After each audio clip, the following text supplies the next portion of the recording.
ko. Ha? Yung anak ko.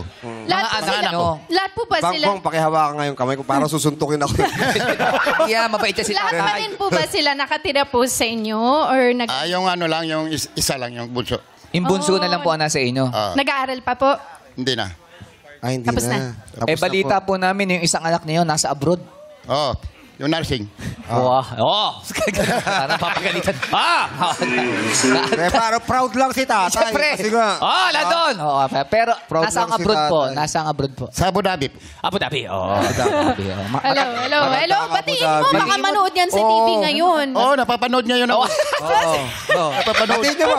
Ano pa pangalan? Ano pa pangalan? Ano po pangalan ng mga anak ninyo? Batiin niyo si... Manilin, pamular ko. Madilim. Madilin ano po? Manilin, pamular ko. Opo. Madilim? Madilim? Manilin. Madilim. Basta, Manilin, sino pa po batiin natin? Risiel. Rochelle? Sa abroad yun. Sa abroad, dalawa. Si Rochelle. Oh, hello po. Tatay,